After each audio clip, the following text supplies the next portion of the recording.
Why every SME must have a code of conduct, a governance, compliance, and risk management necessity. One of the most common and dangerous gaps I see when working with small and medium-sized enterprises, SMEs, is the complete absence of a code of conduct, or a document so outdated or generic that it is effectively useless.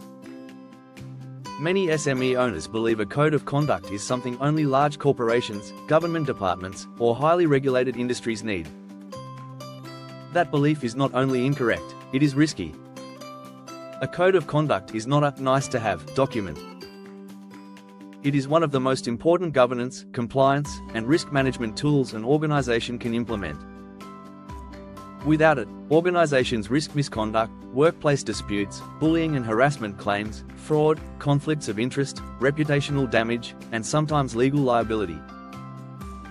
A code of conduct defines the expected behavior within an organization to ensure compliance and good governance.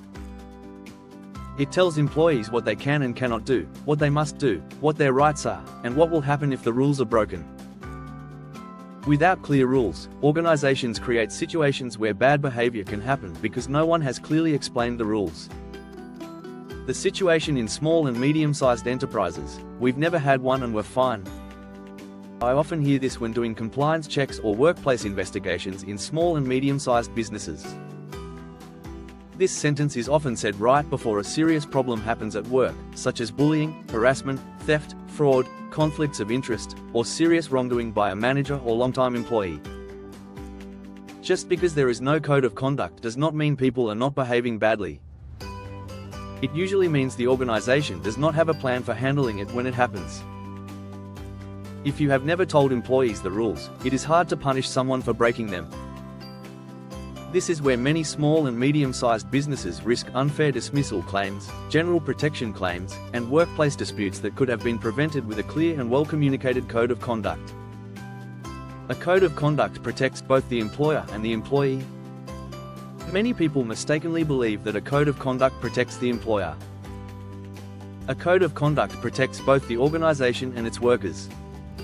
For employees, a code of conduct shows what behavior is expected in the workplace, what behavior is unacceptable, their right to a safe workplace, their right to report inappropriate behavior, how complaints will be handled, protection from retaliation or victimization, expectations around confidentiality, conflicts of interest requirements, use of company property and systems, social media behavior, workplace health and safety obligations.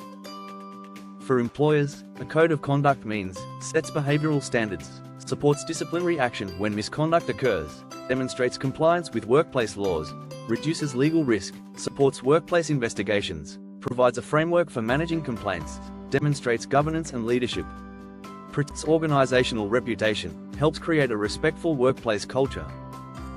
A code of conduct shows that an organization has told its staff what behavior is expected. This is especially important if the organization ever has to explain a decision in a tribunal, court, or regulatory investigation. Misconduct thrives in silence and uncertainty. A major cause of bad behavior at work is unclear expectations, not bad people.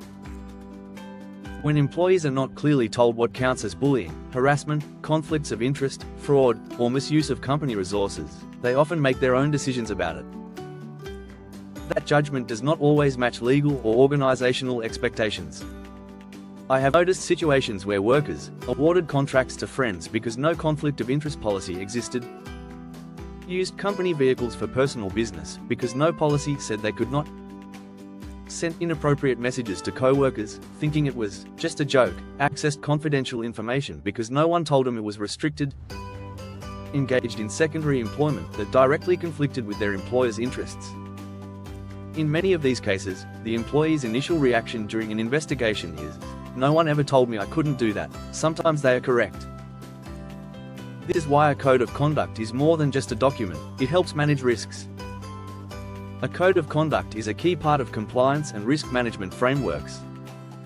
If an organization genuinely wants to follow rules, manage risks, and have good leadership, it needs a code of conduct along with other important policies such as workplace behavior policy, bullying and harassment policy, sexual harassment policy, conflict of interest policy, whistleblower policy, fraud and corruption control policy, workplace health and safety policy, social media policy, complaint handling procedure, workplace investigation procedure. These documents combine to create rules that keep the organization and its workers safe.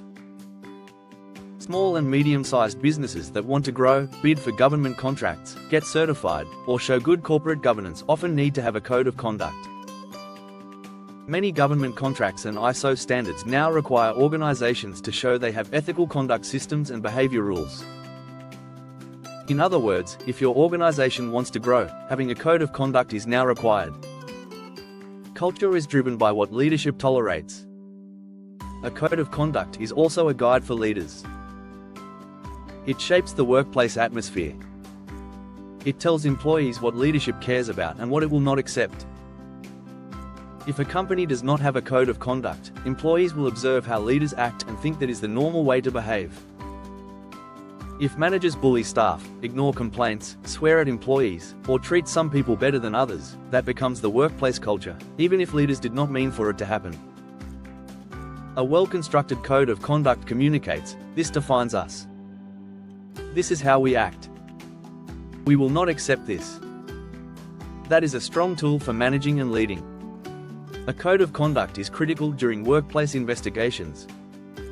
From an investigation point of view, a code of conduct is one of the most important documents for evaluating claims. Investigators determine whether the behavior broke the rules.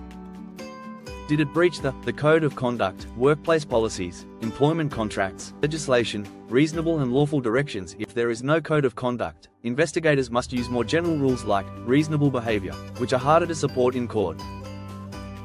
A clear code of conduct helps identify things like breach of the code of conduct, failure to follow a lawful and reasonable direction, conflict of interest not declared, bullying behavior in breach of workplace policy, harassment in breach of workplace policy, misuse of company resources, breach of confidentiality. This makes disciplinary decisions easier to justify and lowers the risk for the organization. Communication is just as important as the document. One of the biggest mistakes organizations make is making a code of conduct and then storing it somewhere no one looks at, like a drawer or shared drive. A code of conduct must be provided to all employees, explained during induction, reinforced through training, signed or acknowledged by the employees, reviewed regularly, applied consistently. If a code of conduct is not shared and followed, it has no value for compliance. Final thoughts: prevention is always cheaper than investigation. Workplace investigations cost a lot, take a long time, cause stress for employees, and can be risky for companies. Legal expenses, lost work time, harm to reputation, and time spent by managers can be substantial. A code of conduct is an easy and effective way to stop workplace problems before they begin. It sets clear expectations, offers guidance, helps managers, protects employees, and lowers the risk for the organization. From the standpoint of following rules, managing governance, and handling risks, the question should not be, do we really need a code of conduct? The real question should be, can we afford not to have one? For small and medium-sized businesses, a code of conduct is not just paperwork, it is a useful tool to protect the company, its workers, and its leaders. In today's workplaces, where rules, behavior, and company culture are closely watched, having a clear, easy to understand, and well-shared code of conduct is essential. It is essential.